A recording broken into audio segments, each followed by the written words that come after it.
साथियों सलाम, नमस्ते, सत श्री अकाल और जय हिंद जोहार। क्या यह सवाल नहीं पूछा जाना चाहिए दोस्तों कि झारखंड कैसे संवरेगा, देश कैसे संवरेगा? क्या यह नहीं पूछा जाना चाहिए कि आज के बच्चे कल के भविष्य हैं, उनका भविष्य अगर संवरेगा जब ही तो झारखंड संवरेगा, जब ही तो देश संवरेगा। और दरअसल बच्चे संवरेंगे कैसे? क्या इस तरह संवरेंगे कि स्कूल बंद किए जाए? उत्तर प्रदेश की खबर आप तक पहुंची होगी, कई स्कूल बंद किए गए और झारखंड में भी रघुवर दास सरकार के समय कई हजारों स्कूल बंद किए गए। आज भी तलवार लटकी हुई कई सरकारी स्कूलों पर झारखंड। हम ये नहीं कहते कि आप नए मॉडल के स्कूल ना बनाएं या नए तौर तरीके के आधुनिक सुविधाओं से लैस अस्पताल ना बनाएं, लेकिन सरकार हुजूर पहले से जो स्कूल मौजूद है, जिसकी छत टूटी हुई है, कहीं टीचर नहीं है, कहीं फर्नीचर नहीं है, उसकी व्यवस्था करवाइए। पहले कहीं अस्पताल में बेड नहीं है, समय पर दवाएं नहीं मिलती हैं, ऑपरेशन नहीं हो पाता है, मशीनें नहीं है एक्सरे की, सबका इंतजाम पहले कराएं। जो पहले से ऑलरेडी व्यवस्था है उसको दुरुस्त कराएं पहले, उसके बाद। अब देखिए ना, खबर जो है, अब खबर यह है कि यह सरकारी स्कूल जो है 47 लाख बच्चों को अब तक उनका ड्रेस जो है, पोशाक उनकी नहीं मिल सकी है। अब ये सवाल भी ना उठाया जाए। आजकल तो दिक्कत यह है कि आप कहीं सवाल ना उठाएं, बोलिए मत, बोलो मत, चुप रहो, ये मामला होता है, मत बोलिए। तो भैया सवाल तो उठाएंगे ना। जनता किसके पास जाए? पत्रकारिता सिर्फ गवैया नहीं होती है। चले जैसे पहले राज दरबार में गवैया हुआ करते, कुछ गवैये हैं आज भी राज दरबारी पत्रकार, मुझे इनकार नहीं है, उनकी संख्या अभी भी कम है, लेकिन आज भी सच्चे ईमानदार पत्रकार हैं जो सवाल उठाएंगे और सवाल उठाया जाना चाहिए, क्योंकि लोकतंत्र है और चौथा पिलर कहा जाता है जर्नलिज्म को। जनता के सवाल नहीं उठाएंगे और जनता सवाल नहीं उठाएगी तो किसके पास जाएगी? दैनिक भास्कर की खबर है दोस्तों कि 5 महीने सेशन को बीत गए हैं और अब तक बच्चों को पोशाकें नहीं मिल सकी। बहुत मुश्किल से उनको कुछ किताबें तो मिली। अब बहुत से आपको पता है ना, आजकल सरकारी स्कूल तो ज्यादातर बंद हुए, कुछ स्कूल है, मैंने पहले कहा कि सुविधाएं से वंचित है। अब वहां कौन बच्चे, बिल्कुल आर्थिक रूप से जो परिवार कमजोर है उनके बच्चे अब जाते हैं, क्योंकि जगह जगह कुकरमुत्ते की तरह प्राइवेट स्कूल खुल गए हैं।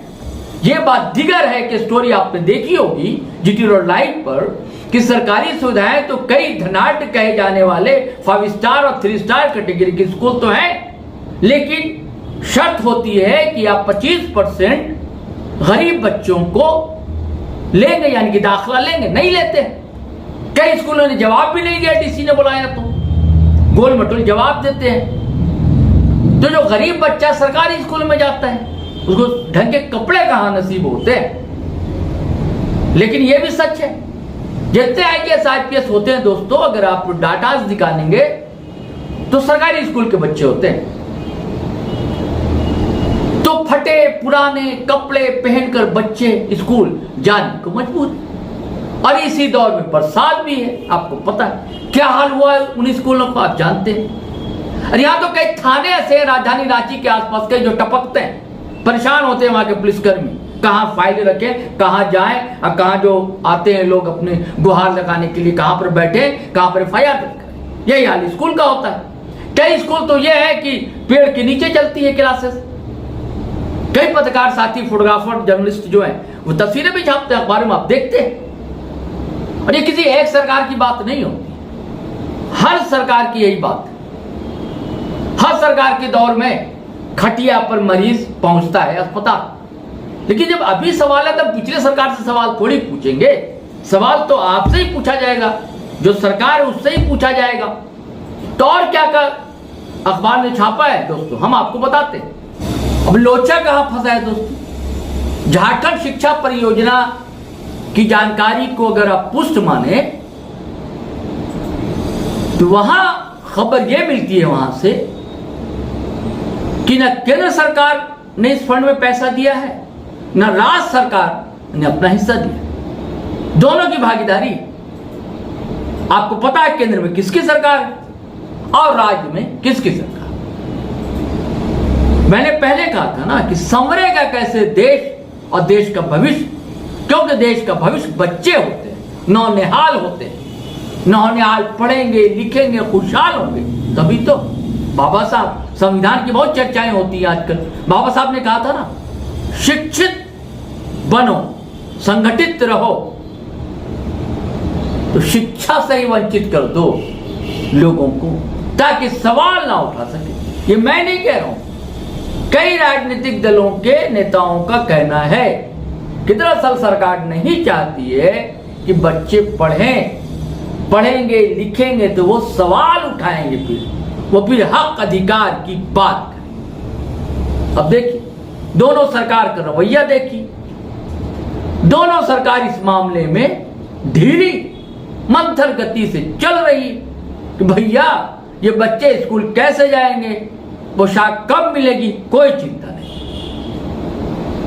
और राशि भी बहुत ज्यादा नहीं मिलती, सिर्फ 12वीं कक्षा तक के बच्चों को 1200 मिल जाता है, नहीं तो 500-600 यही राशि मिलती। अब 500-600 में क्या कपड़े होते होंगे आप समझ सकते हैं। आज की डेट में जूते भी होना है, मोजे भी होना है, अब अलग अलग जूते भी होते हैं।